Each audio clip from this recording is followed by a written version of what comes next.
My friends and I made a list of all the things you don't have. It's a long list. She laughed, dumping me for another guy. So I changed my number and my life. Now she's trying to get back in my life because her list is even longer. Hey viewers, before we move on to the video, please make sure to subscribe to the channel and hit the like button if you want to see more stories like this. Thanks. The hum of the old watchmaker's lathe was the most soothing sound in the world to me. It was a Friday night, and while most people were out chasing the weekend, I was in my little workshop, a converted spare room in the back of the apartment I shared with my girlfriend Chloe. She called it my hobbit hole. I liked the sound of it. It was where I was happiest. Surrounded by tiny gears, delicate springs, and the rich scent of machine oil, I felt a kind of peace that nothing else could give me. I was good at this. Not in a flashy, impressive way, but in a quiet, deeply satisfying way. I could take something broken, something a century old and given up for dead, and breathe life back into it.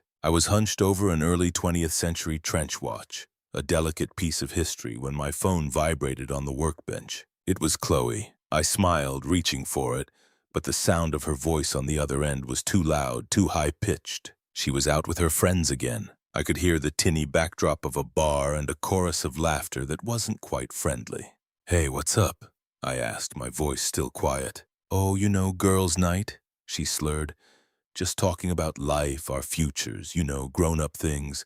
I took a breath, letting the jab slide off my back. It wasn't a new feeling. For the past year, Chloe had been a constant low-grade fever in my life. She'd always been a social climber, but lately it had escalated into a frantic public performance. Our 6 years together, the last 3 of them living here, had become a point of contention. She'd constantly post about her goals and vision boards on Instagram, and I felt less and less like a partner and more like a background character she was trying to write out of the script. My quiet contentment was, to her, a fatal flaw. "Sounds fun," I said, trying to ignore the condescension dripping from her voice.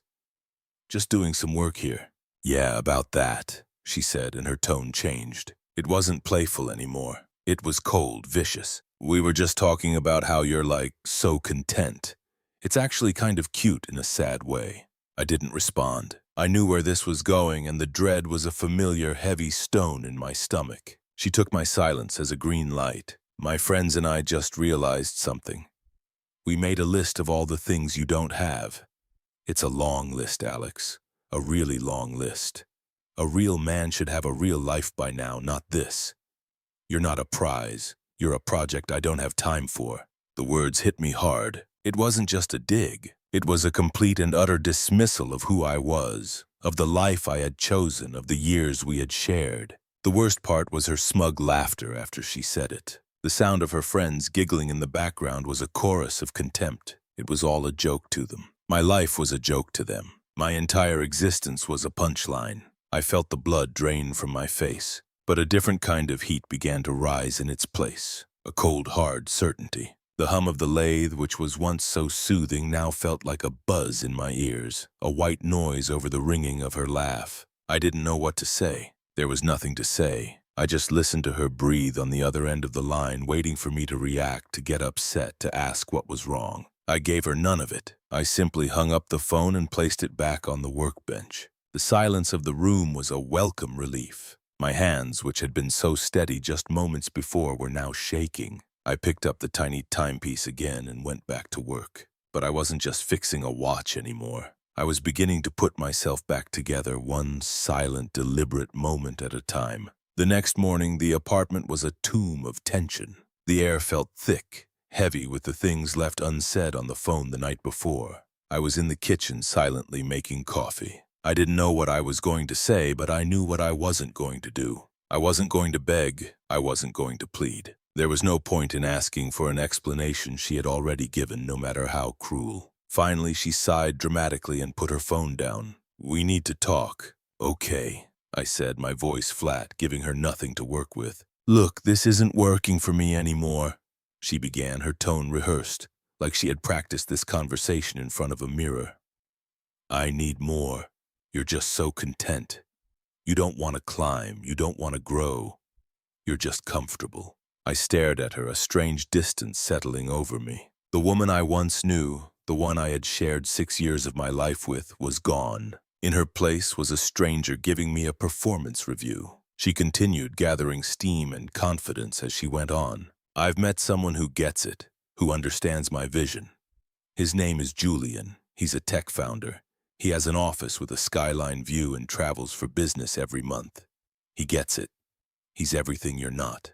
She paused, expecting a reaction. She was waiting for me to get angry, to get hurt, to demand to know what I did wrong. But I just stood there, stirring my coffee, giving her nothing. This seemed to frustrate her more than anything else. Her voice grew sharper, more defensive. You should honestly thank me for doing this now instead of later. You were holding me back, Alex. I'm an investor and you were a stock that just wasn't appreciating. You'll find someone who fits your little life, but I deserve more.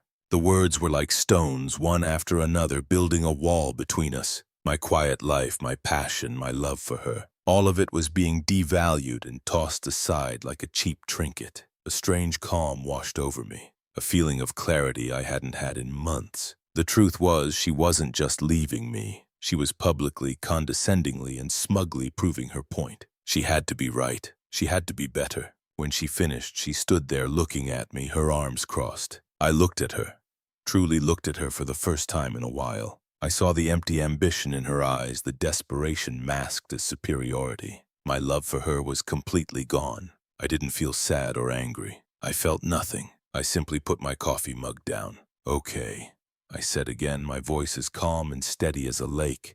I understand. I walked past her, out of the kitchen and into my workshop. I picked up a duffel bag from the closet and began to pack a few essentials. She followed me, confusion and anger in her eyes. "What are you doing?" she asked, her voice a mix of frustration and disbelief. "I'm moving out," I said, pulling a sweatshirt from a drawer. "I'll have my things out by the end of the day." "Just like that?" she sputtered. "Aren't you going to fight for me to talk about it?" I paused, looking at her. "No, you've made your decision. You said what you needed to say. There's nothing left to talk about. You deserve more. And I'm not a stock that appreciates on demand. I'm a man who will have his things packed by the end of the day. Good luck with Julian." And with that, I went back to packing, my heart quiet and my hands steady once more. The next few weeks were a strange, hollow existence. I moved in with my friend Dan, whose spare bedroom was just big enough for a bed and a few boxes of my essentials. The absence of my workshop was like a phantom limb, an ache I couldn't ignore. But the quiet was a kind of balm. There were no more passive-aggressive comments, no more sighs of disappointment, no more lectures on ambition, just a deep, profound silence where all the contempt had once lived. I'd catch myself reaching for my phone to tell her something, a funny observation or a thought about a watch I was working on.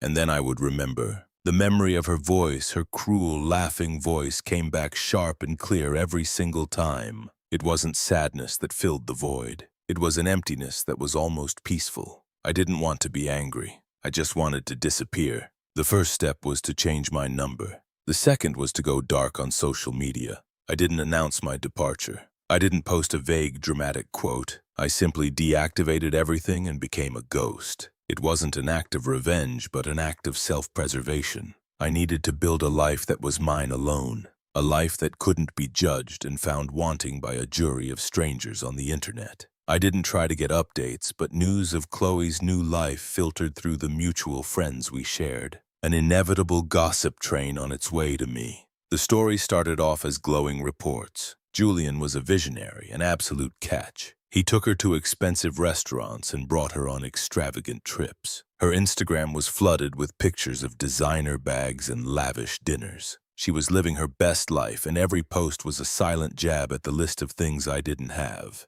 But as the months went on, the posts became less frequent, and the tone of the gossip shifted. Dan and our other friends would share snippets of information with a kind of grim satisfaction. Julian, it turned out, was not the generous, charming man Chloe had made him out to be. His company wasn't a success. It was a struggling startup living on fumes and venture capital. The lavish gifts weren't from a place of wealth, but from a place of desperation, a way to impress people without having to do the hard work.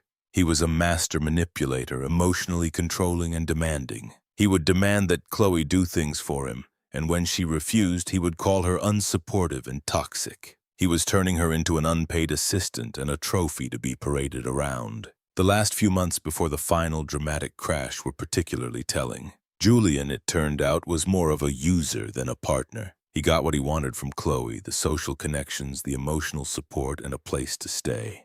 And then, as quickly as he had appeared, he left. One day, he simply blocked her on everything and ghosted her, leaving her with an empty apartment, maxed-out credit cards, and no explanation. Her friends, the same ones who had helped her create the list of my supposed failures, had grown tired of her constant complaining.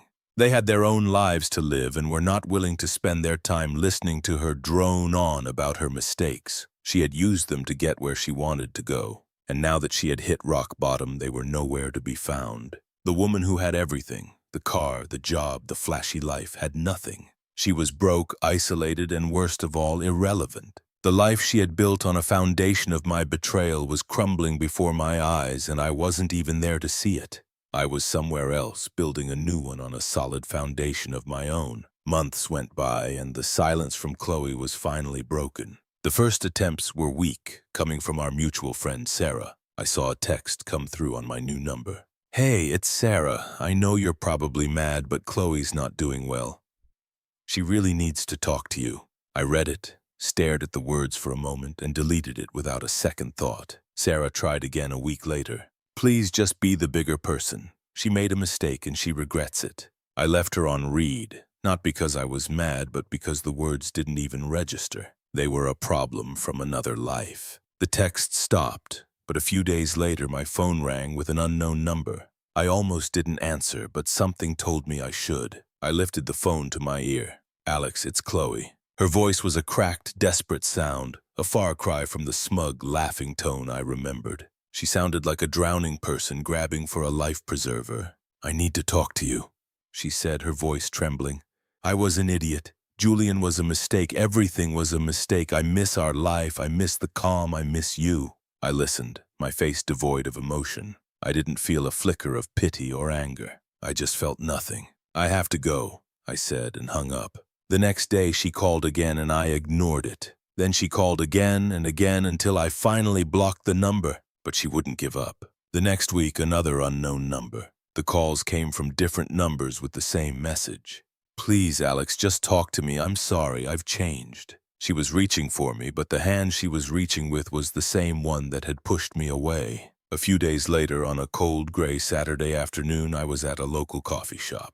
I was meeting a client to hand over a custom-built watch, a beautiful 1950s piece with a deep blue face. I was proud of my work. My small online business was doing well, and I had a waiting list of clients. I was talking about the history of the piece when I saw her. Chloe was standing in the doorway, looking pale and haggard, a cheap knockoff of the woman I had once known. Her eyes were red-rimmed, and her expensive clothes looked cheap and ill-fitting. She saw me, and her face lit up, a glimmer of hope in the wreckage of her life. She approached my table, a desperate, hungry look on her face. "Alex," she said, her voice thin and full of false emotion. "Can we talk?" I looked at her, then at my client, and back at her. I motioned for my client to step aside for a moment. He nodded, confused, and took a few steps back. "Chloe," I said, my voice quiet, calm, and utterly final, "there's nothing to talk about." "Yes, there is," she pleaded, her eyes welling with tears. "I was an idiot. I let those people get in my head. Julian was a mistake. He used me and left me with nothing. I know I was wrong about everything. I miss our quiet life. I miss the apartment, the way we used to talk. I miss us." I listened to her, my expression blank. I felt no rage, no pity, no vindication, just a deep, profound indifference. The woman in front of me was a ghost from a past life. "I remember that list," I said, my voice steady, my eyes fixed on hers. "The one you and your friends made. It was a list of all the things I didn't have. A fancy car, a high-paying job, a glamorous life. It was a long list. You said I wasn't an investment. I was a liability." I paused, letting my words sink in. I didn't have those things then, and I don't have them now. The difference is I don't need them. I don't need them to feel worthy or to be happy.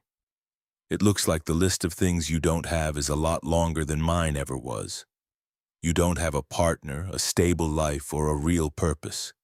You don't have a home, and you don't have a real friend in the world who won't hang up on you. You sold all of that for a fake life, and now you have nothing." She stared at me, her face pale, her lips trembling. My words had cut through her facade and revealed the empty shell beneath. I turned back to my client, picking up the watch. I was done. "Excuse me," I said, my voice calm and professional.